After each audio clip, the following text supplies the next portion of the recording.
حضرات محترم، دنیا میں بسنے والا ہر گروہ، ہر جماعت اور ہر مذہب کے لوگ اور ہر انسان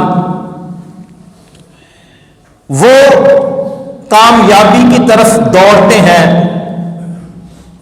کوئی گروہ کسی چیز میں کامیابی تلاش کرتا ہے تو دوسرا گروہ کسی اور چیز میں کامیابی تلاش کرتا ہے۔ اگر ایک قوم کے لوگ کسی چیز میں کامیابی تصور کرتے ہیں تو دوسری قوم کے لوگ کسی اور چیز میں کامیابی تصور کرتے ہیں۔ ایک انسان کسی اور چیز میں کامیابی خیال کرتا ہے تو دوسرا انسان سمجھتا ہے وہ جس راستے پر ہے اس راستے میں کامیابی ہے۔ ایسے ہی جو بھی کوئی گروہ یا مذہب وہ اس وقت جہاں پر ہے وہ کہتا ہے، وہ سمجھتا ہے میں جس پر ہوں یہ کامیابی کا راستہ ہے۔ اور ہمارے معاشرے میں اور انسانوں کے اس معاشرے کے اندر اکثریت انسانوں کی یہ تصور کرتی ہے کہ جس کے پاس دنیا کا مال، دولت اور اس کا گھر اچھا خوبصورت، یعنی یہ سٹیٹس یہ جس کے پاس ہے وہ کامیاب ہے۔ دوسرا کہتا ہے نہیں، جس کے پاس حکومت ہے، جس کے پاس اقتدار ہے وہ کامیاب ہے۔ تیسرا کہتا ہے نہیں، میرے انڈر میں میرے نظریہ جو دنیا پر چھا جائے یہ لوگ کامیاب تھے جن کے نظریے دنیا پر چھا گئے اور انہوں نے دنیا پر حکمرانی کی اور ان کی سوچ دنیا پر غالب آئی۔ مختلف نظریات ہیں کامیابی کے۔ ایک چھوٹا بچہ جس نے ابھی شاید پوری طرح آنکھ بھی کھولی نہ ہو دنیا میں، 4-5 سال کے یہ بچے ہمارے، جب ہم ان کو کسی سکول میں ڈالتے ہیں وہ کسی مضمون میں فیل یا پاس آتے ہیں تو ہمارا تصور ہوتا ہے یہ کامیاب ہے۔ جس کے نمبر اچھے آتے ہیں یا اچھے نمبروں والا ہے وہ سمجھتا ہے یہ کامیاب ہے۔ جس کی ڈگری اچھی ہے اور جس کو اچھے نمبروں میں وظیفہ مل جاتا ہے وہ طالب علم سمجھتا ہے میں کامیاب ہوں اور دوسرے اس کی نقالی کرتے ہیں۔ مختلف سوچیں ہیں کامیابی کی، مختلف نظریے ہیں، مختلف فلسفے ہیں اور انسانوں کی اکثریت میں یہ تصور کیا جاتا ہے کامیابی کا معیار کہ جس کے پاس مال و دولت زیادہ ہے وہ کامیاب ہے۔ لیکن ایک نظریہ اور ایک سوچ انسانوں کا رب انسانوں کو دیتا ہے۔ انسانوں کا رب انسانوں کو سوچ دیتا ہے کہ میرے ہاں کامیاب کون ہے۔ ایک طرف انسانوں کی اپنی سوچے کامیابی کی اور دوسری طرف رب العالمین کی دی ہوئی سوچ کہ یہ لوگ میرے ہاں کامیاب ہیں۔ سورہ آل عمران ہے، اللہ رب العزت فرماتے ہیں میرے ہاں وہ بندہ کامیاب ہے فمن زحزح عن النار وادخل الجنۃ فقد فاز، کہ جو بندہ، جو انسان جہنم سے بچا لیا گیا، میرے غضب سے بچ گیا، من یصرف عنہ یومئذ فقد رحمہ، جو جہنم سے بچا لیا گیا، جو اللہ کی ناراضگی سے بچا لیا گیا، اللہ فرماتے ہیں فقد فاز، یہ بندہ میرے ہاں کامیاب ہے۔ اس کامیابی کے تصور کو دینے کے لیے اللہ رب العزت نے اپنے نبیوں کو مبعوث فرمایا اور ان نبیوں نے اپنی اپنی قوموں کو آگ سے بچانے کے طریقے بتائے کہ ان طریقوں سے بچ کر تم آگ سے بچ سکتے ہو اور پھر تم کامیاب ہو۔ یعنی نبیوں نے ہمیں آگ سے بچنے کے طریقے بتائے کہ ان راستوں سے ہٹ کر جو وَأَنَّ هَذَا صِرَاطِي مُسْتَقِيمًا فاتبعوہ، جو ایک راستہ ہے یہ کامیابی والا راستہ ہے۔ جب اللہ رب العزت نے آدم علیہ السلام کو پیدا کیا اور فرشتوں سے کہا سجدہ کرو، سب نے سجدہ کیا سوائے ابلیس نے۔ اس نے تکبر کیا اور انکار کیا۔ پھر اس نے کیا کہا؟ اے اللہ، جو تیرا کامیابی والا راستہ ہے، کیا کہا اس نے؟ اے اللہ، اللہ تو شیطان کا بھی رب ہے، ہر انسان کا رب ہے، جن و انس کا، ہر حیوانات کا، چرند پرند، ایک ایک ذرے کا وہ رب، اللہ رب ہے۔ تو شیطان کہنے لگا اے اللہ، تیرا ایک راستہ ہے کامیابی والا، لَأَقْعُدَنَّ لَهُمْ صِرَاطَكَ الْمُسْتَقِيمَ، میں اسی راستے پر بیٹھوں گا جو ایک راستہ کامیابی والا ہے۔ شیطان کو بھی پتہ ہے، شیطان کو بھی پتہ ہے کہ راستہ ایک ہی کامیابی والا ہے۔ ہر رکعت میں، ہر نمازی ہر رکعت میں کہتا ہے اہدنا الصراط المستقیم، یا اللہ مجھے کامیابی والے راستے پر لگا دے۔ حضرات محترم، ہم ہر رکعت میں، ہر نماز میں، بلکہ ہر طرح کی نماز، وہ فرضی ہو، وہ نفلی ہو، وہ کوئی بھی ہو، ہم کہتے ہیں اہدنا الصراط المستقیم، یا اللہ ہمیں اس کامیابی والے راستے پر لگا، اور صراط الذین انعمت علیہم، یا اللہ اس کامیابی والے راستے پر جو لوگ چلے ہیں ہمیں ان لوگوں کے راستے پر چلا کیونکہ وہ کامیاب لوگ ہیں۔ حضرات محترم، دنیا میں بڑے بڑے لوگ، بڑے بڑے مال والے لوگ آئے، اللہ نے کچھ لوگوں کی قرآن میں تذکرہ فرمایا ہے، ان میں سے ایک شخص ہے قارون، بڑا مال دیا تھا۔ سورہ القصص ہے، گھر میں جا کر ان قارون من قوم موسیٰ، یہ رکوع ہے، اس کو ترجمے کے ساتھ پڑھ لینا کہ موسیٰ علیہ السلام کے دور میں ایک شخص تھا، قارون اس کا نام تھا۔ وَآتَيْنَاهُ مِنَ الْكُنُوزِ، اللہ فرماتے ہیں ہم نے اس کو خزانہ دیا تھا، اور کتنا خزانہ دیا تھا کہ اس کے خزانے کی چابیاں اللہ فرماتے ہیں وہ ایک طاقتور جماعت اٹھایا کرتی تھی۔ خزانے کی چابیاں، اتنا خزانہ تھا،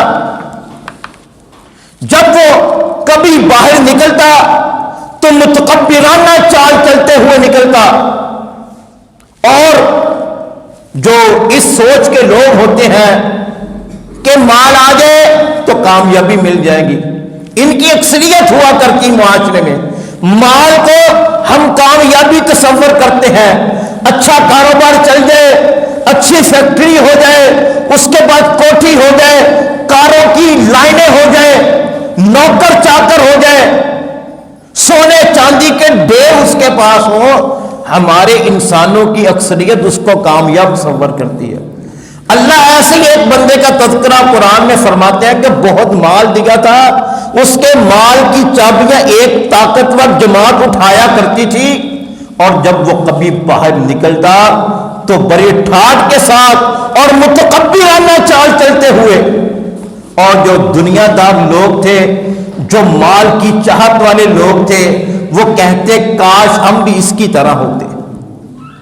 اور پھر ایک دن آیا، اللہ کو پھر غصہ آیا، ان بطش ربک لشدید، پھر اللہ کے عذاب کا کوڑا اس پر برسا، فخسفنا بہ وبدارہ الارض، بس اللہ فرماتے ہم نے اس کو اور اس کے اہل کو، اس کے نوکر چاکر اور اس کا وہ مال اور اس کی وہ کوٹھیاں جہاں پر وہ رہتا تھا اور اس کا سارا خزانہ جس کا گمن اس کے دماغ میں سوار تھا، جب اس کو کبھی کہا جاتا کہ یہ مال اللہ دیتا ہے، بندے کی اس میں کوئی کاریگری نہیں، وہ کہتا انما اوتیتہ علی علم، یہ میرے علم کی وجہ سے ہے۔ ہم نے بھی جس کے پاس 4 پیسے آ جائے نا، وہ سمجھتے ہیں یہ میری کاریگری ہے۔ اللہ کی قسم کھا کر کہتا ہوں، آپ بھی تاجر ہیں، مارکیٹوں میں رہتے ہیں، بہت سے ہمارے تاجر ہیں، شاید ان کو اپنا نام بھی لکھنا نہ آتا ہو اور وہ اربوں پتی ہیں، اور جو ڈگریوں والی ہے، ڈگری ہولڈر ہے، بہت بڑے بڑے لکھے آدمی ہے، کمپیوٹر کیا، سائنس پڑھی، سارا کچھ کیا، وہ اس کے منشی، اس کے نوکر ہیں. وہ کہتا ہے یہ میرا مال میرے علم کی وجہ سے ہے. اللہ کے راہ میں خرچ بھی نہ کرتا. جو ایسے لوگ ہوتے ہیں اللہ ان کو اپنے راستے میں خرچ کرنے کی توفیق بھی نہیں دیتا، اللہ توفیق چھین لیتا ہے. بس اللہ فرماتے ہیں ہم نے اس کے مال کو، اس کے اہل کو، اس کے گھر کو، سب کو زمین کے اندر دسا دیا. اور جو لوگ اس جیسے چاہتے تھے انہوں نے پھر کہا اگر ہمارا رب ہم پر رحم نہ کرتا تو ہم بھی اسی کے ساتھ ہوتے. فرعون بڑا مال دیا اس کو اللہ نے. جب اس کو کہا کہ تیرا بھی ایک رب ہے، مرنے کے بعد تو نے اس کے پاس جانا ہے، وہ کہنے لگا یا قومی الیس لی ملک مصر وہذہ الانہار تجری، کیا تم دیکھتے نہیں ہو میرے پاس اقتدار ہے. ایک وہ بندہ جس کے پاس مال تھا، یہ تصور ہے مختلف ہمارے معاشرے میں، اور ایک یہ بندہ جس کے پاس اقتدار ہے، یہ کہتا کیا تم دیکھتے نہیں ہو کہ میرے پاس مصر کی حکومت ہے، اقتدار ہے، وہذہ الانہار، اور یہ نہریں ہیں تجری من تحتی، میرے حکم سے چلتی ہے. اقتدار تھا، اقتدار کا نشہ اس کے دماغ پر سوار تھا.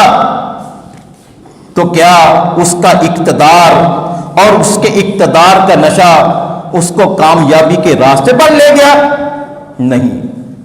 فَأَغْرَقْنَاهُ وَمَن مَّعَهُ جَمِيعًا، اللہ فرماتے ہم نے اس کو اور جو اس کے ساتھی تھے سب کو غرق کر دیا. اور جو سیدھے راستے پر تھے پھر اللہ نے ان کو راستے دیے. تو اللہ رب العزت اپنے بندوں کو راستے دیتے ہیں جو سیدھے راستے پر چلتے ہیں. جو اصل میں حقیقی کامیابی چاہتے ہیں اللہ ان لوگوں کو کامیابی والے راستے پر لگاتا ہے. تو محترم بھائیوں، حقیقت کامیابی وہی ہے جو بندہ دین کو سمجھتا ہے، دین کی کوشش کرتا ہے، دین کے راستے پر چلتا ہے اور اللہ سے ڈرتا ہے، تقوی کو اختیار کرتا ہے. اللہ فرماتے ہیں یہ لوگ ہیں جو کامیابی والے راستے پر چلتے ہیں. جنگ احد کے بعد آپ علیہ السلام کے پاس کچھ لوگ آئے، آ کر کہنے لگے ہمارے علاقے میں کچھ لوگ بھیجیے جو ہمیں دین کی دعوت دے. تو آپ علیہ السلام نے کچھ حافظ قرآن، قاری قسم کے لوگ، عالم قسم کے لوگ ان کے ساتھ بھیج دیے. انہوں نے کیا کیا؟ راستے میں انہوں نے پلاننگ کی تھی، ان کو گھیرا اور ان پر حملہ کر دیا. ان میں سے ایک شخص، اس نے ایک قاری قرآن کے پیچھے سے وار کیا اور اس کا خنجر اس صحابی کے آر پار ہو گیا. تو صحابی کے منہ سے نکلا فزت برب الکعبہ، کعبہ کے رب کی قسم میں کامیاب ہو گیا. یہ تھے کامیاب لوگ. آج ہم غیروں کی نقالی کرتے ہیں، یورپ کی نقالی کرتے ہیں، ان لوگوں کی نقالی کرتے ہیں جو اللہ کے دشمن ہیں، جو اسلام کے دشمن ہیں، جو مسلمانوں پر ظلم ڈھاتے ہیں. ہم ان کی نقالی کرتے ہیں، ہم ان کو اپنے سے بہتر سمجھتے ہیں، حالانکہ ہر رکعت میں ہم کہتے ہیں غیر المغضوب علیہم ولا الضالین، یا اللہ ان کے راستے پر نہ چلانا، لیکن ذہنی طور پر ہم ان کے راستے پر چلتے ہیں. ہر رکعت میں یہ کہتے ہیں یا اللہ گمراہوں کے راستے پر نہ چلانا، اے اللہ جن پر تیرا غضب نازل ہوا ان کے راستوں پر نہ چلانا، لیکن ذہنی طور پر ہم ان کی نقالی کرتے ہیں. کپڑے پہننے میں، گھر کے ماحول کو اس کی سیٹنگ کرنے میں، اپنی ثقافت، اپنا کلچر، اپنا رہن سہن کہاں سے لیتے ہیں؟ یورپ سے لیتے ہیں. واللہ العظیم یورپ کا معاشرہ آج پوری طرح بدحال ہے. اور یہ جو ہمارے معاشروں کے اندر یہ جو فیملی سسٹم ہے، یہ بیٹا ہے، یہ باپ ہے، یہ دادا ہے، یہ پردادا ہے، یہ اس کی والدہ ہے، یہ چچا ہے، یہ پھپھی ہے، یہ خالہ ہے، یہ ماموں ہے، ان کو پتہ ہی نہیں ہے ہمارا باپ کون ہے، اور نقالی ان کی کرتے ہیں۔ واللہ محترم بھائیو، ہم اپنی سوچوں کو بدلے، اپنی سوچوں کو اس کامیابی والے راستے پر لگائیں جس راستے کی طرف ہمیں ہمارے نبی لگا کر گئے۔ تو یہ صحابی رسول کہتا ہے فزت برب الکعبہ، کعبہ کے رب کی قسم میں کامیاب ہو گیا۔ کیوں؟ کہ میری موت اس راستے پر آئی ہے، وَلَا تَمُوتُنَّ إِلَّا وَأَنْتُمْ مُسْلِمُونَ، جس راستے پر اللہ نے کہا تمہاری اگر موت ہے تو اسلام پر آئے، اور جس کی موت اسلام پر آ گئی فقد فاز، یہ کامیاب ہے۔ تو حضرات محترم، ہمیں ان کامیابی والے راستوں پر چلنا ہے جن راستوں پر نبی اور نبی کے ساتھی چلے، اللہ کے نبی اور آپ کے اصحاب جن راستوں پر چلے، جیسی سوچ آپ کی تھی ہمیں ویسی سوچ اپنانی ہے۔ ہمیں کامیابی والے زاویے نظریے اپنے پاس سے نہیں بنانے، بلکہ یہ مال یہ کامیابی کا معیار نہیں ہے، یہ اقتدار یہ کامیابی کا معیار نہیں ہے، یہ اچھے نمبروں سے پاس ہو جانا یہ کامیابی کا معیار نہیں ہے۔ یقیناً یہ تو ضرور ہوا ہے دنیا میں کہ ہمارے دشمنوں نے ٹیکنالوجی میں، سائنس میں یقیناً ترقی کی ہے، یہ مسلمانوں کی غفلت ہے، یہ مسلمانوں کی غفلت ہے۔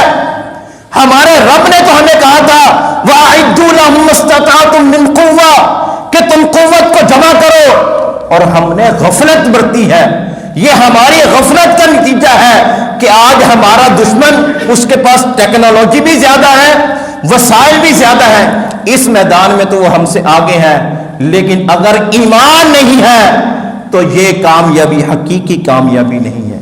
حقیقی کامیابی وہی ہے جو ایمان کے ساتھ دنیا میں زندگی بسر کرتا ہے۔ اللہ فرماتے ہیں وَلَا تَهِنُوا وَلَا تَحْزَنُوا وَأَنْتُمُ الْأَعْلَوْنَ، غم نہ کرو، کامیاب تم ہی ہوگے ان کنتم مؤمنین، اگر تم ایمان والے ہو۔ یقیناً محترم بھائیو، ایمان سے ہم سست ہوئے ہیں، ہمارا ایمان کمزور ہوا ہے، ہم ایمانی لحاظ سے کمزور ہوئے ہیں، ورنہ ان دشمنوں کو کہاں جرت تھی؟ یہ وہی لوگ تھے جو اپنے نبی کو کہتے تھے تو تیرا رب لڑے، یہ وہی قوم ہے۔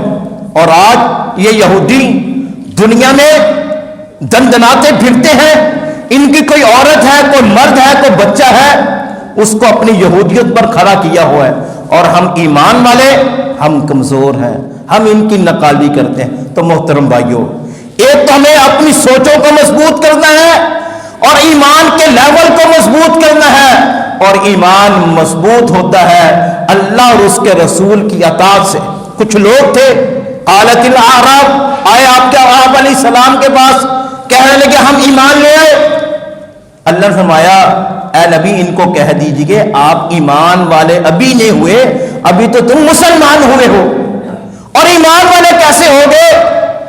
جب تم اللہ اور اس کے رسول کی کامل اطاعت کرو گے تو ایمان والے ہو جاؤ گے، اور اگر ایمان والے ہو جاؤ گے تو کامیاب ہو جاؤ گے، اور اگر کامیابی والے راستے پر چلو گے تو فقد فاز۔ اللہ فرماتے ہیں یہ لوگ کامیاب ہیں۔ اللہ رب العزت ہم دعا کرتے ہیں یا اللہ اس معیار کے ساتھ ہمیں دنیا میں زندہ رکھ، اور اسی معیار کے ساتھ اے اللہ ہم تیرے پاس آ جائیں، تب اے اللہ تو ہمیں فرمائے فَمَنْ زُحْزِحَ عَنِ النَّارِ وَأُدْخِلَ الْجَنَّةَ فَقَدْ فَازَ، جو جہنم سے بچا لیا گیا، جنت میں داخل کر دیا گیا، یہ کامیاب ہے۔ اے اللہ ہمیں ان ایسے کامیاب گروہ کا ساتھی بنا۔ وآخر دعوانا ان الحمد للہ۔